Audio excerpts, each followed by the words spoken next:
that menu. And I think that's going to be a big problem for Deathspade because Sora's not a super quick character, and that's why we're not going to see the Sora. We're going to Bayonetta instead to keep that pressure on.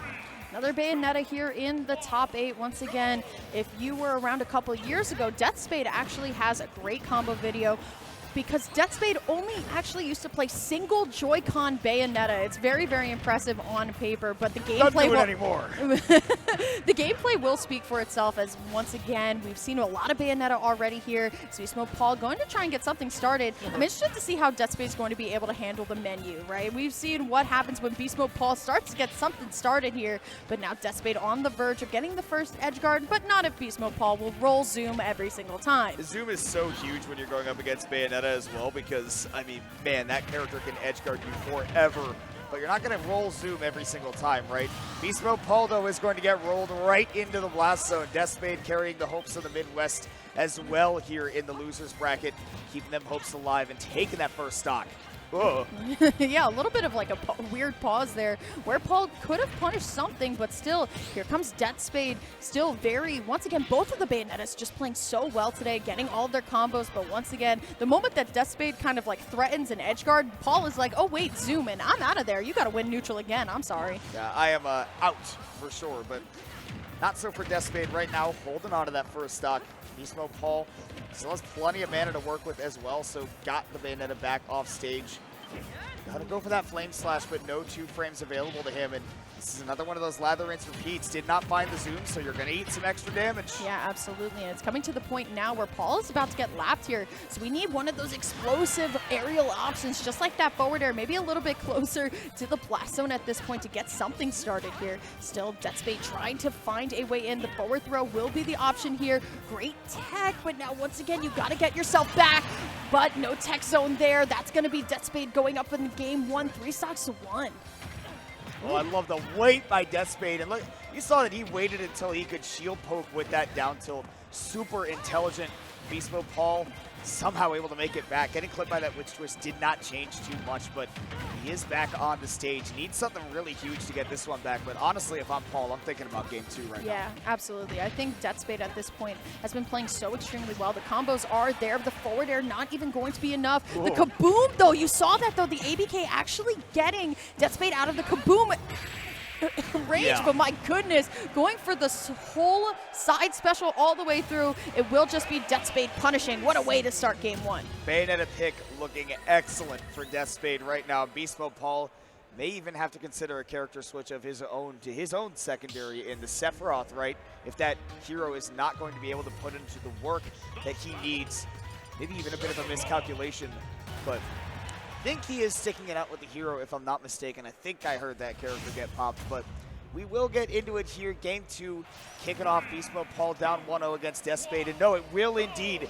be the Sephiroth, a character that has been theorized at times to have a pretty good matchup against Bayonetta. And normally, if Sephiroth has a good matchup, it's a pretty darn good matchup. Yeah, absolutely. I was just about to say, Kimono, I like when players go their secondaries game 2, because you still have one game to play with if it absolutely goes horribly into game 3, instead of just like throwing it out as a last chance resort. So we'll see how Sephiroth is going to do here. Like you said, a pretty good matchup spread against Bayonetta here. Sephiroth with that long point of the Masamune here. Deathspade not going to be phased, though, just yet, as Octo Slash going to send Deathspade off to the right here. Paul trying to get something started here, but now Deathspade is actually going to be the one who's trapped on the ledge for once. Honestly, could have been gone too. Paul had him out there having already burned a ton of those resources, so you would have seen Deathspade only have the air dodge, the up B, and the side B, one apiece of each, where normally Bayonetta could work with a few more of those specials to get back, but Beastmodepaul not able to capitalize on these edge guards right now. It's given Deathspade too many second leases on life. Yeah, absolutely, and wing out now too, but it is going to be the jump read with the back air that does send Beastmodepaul off. An air dodge, though, will just take care of that stock, as now Deathspade going up in the game 3 stocks to 1. But you got to be wondering for how long here, because honestly, if any character could just steal a stock away thanks to a jump read, it's Sephiroth. Especially if he's got you in the corner, but you always have to kind of play at least a 50-50 with Bayonetta on whether she is going to jump from that ledge or whether she is going to immediately ABK. Put yourself in the wrong position, and you're not going to get anything. Could even get reversal, but right there, Beastmodepaul catching that landing with that dash attack gets himself right back into things. That's with him bailing out Deathspade and even starting up a combo, so I thought, but Beastmodepaul mashing that down air out to get away. You absolutely have to, right? The bats within, saving Deathspade from the back air here. And I can appreciate how Deathspade is even going off stage versus the Sephiroth, though. Going to be able to find the combo up top. And let's see if it's going to be enough. It will for sure. Deathspade, 2 stocks to 1. Couple of these real explosive moments working out great for him right now. And Bayonetta, honestly, not even looking like a secondary. It is looking like the main. He is hitting combos my God! just as brutal as Lima did. Even better. Oh my God, Deathspade. Oh nah, bro. That was fire. Woo! That was fire. We're getting the replay on that one, right? My goodness. Look at this, just the complete control. Bayonetta off the side here, and you would think like 1-2, right? Get the jab, but still, Deathspade so much style. Used every single last resource. We will see you on Twitter later because that was too crazy to just keep here. Make sure you guys are sharing that stream too. Also want to give a big shout out to all of you who may have been watching MomoCon earlier today that are now here watching that. You got 2 top 8s in the same day. Isn't that crazy? Yeah, especially here too on. We are going to stick with the Sephiroth here, especially on a stage like Battlefield, though. It's very interesting because I feel like Bayonetta can also use this stage really well with all the platforms. You get all that movement, right? We're talking about how the Umbra Witch really excels at moving around here. But already though, Paul sending Deathspade off to the side, but here comes Deathspade going to find a couple of the Witch Twist combos up here, and still all of the sustained damage here. Paul needs to find an answer. He needs to find the acceleration that Deathspade has been able to put on. He has just been able to rocket ahead with a couple of really, really big moments in this set, right? Huge combos.